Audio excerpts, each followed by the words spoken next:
নবনিযুক্ত মাননীয় প্রধানমন্ত্রীর শপথ পাঠ পরিচালনা করার জন্য রাষ্ট্রপতি মহোদয়কে বিনীত অনুরোধ জানাচ্ছি। বিসমিল্লাহির রহমানির রহিম। বিসমিল্লাহির রহমানির রহিম।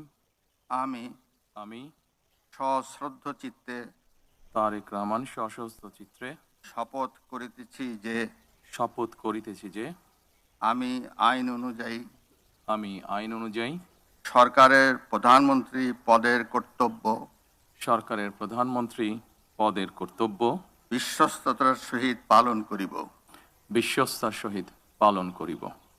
আমি বাংলাদেশের প্রতি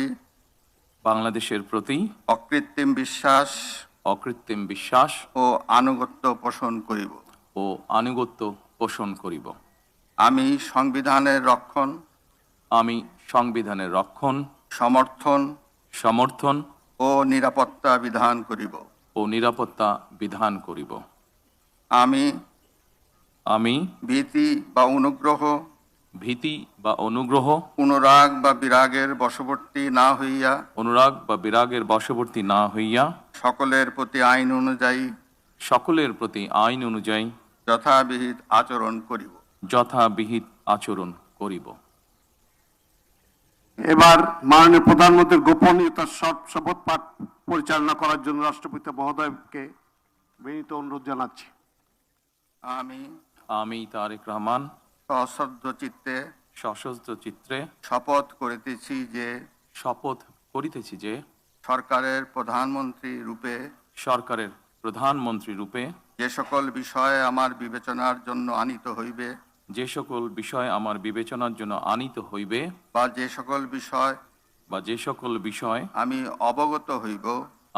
অবগত হইব তাহা প্রধানমন্ত্রী রূপে যথাযথভাবে আমার কর্তব্য পালনের প্রয়োজন ব্যতীত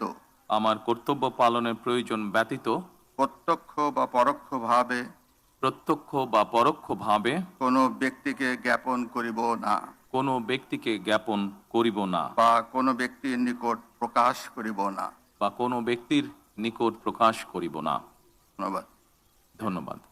মাননীয় প্রধানমন্ত্রীকে পদের শপথ ও গোপনীয়তার শপথ স্বাক্ষর করার জন্য এবং স্বাক্ষর শেষে নির্ধারিত আসন গ্রহণ করার জন্য বিনীত অনুরোধ জানাচ্ছি।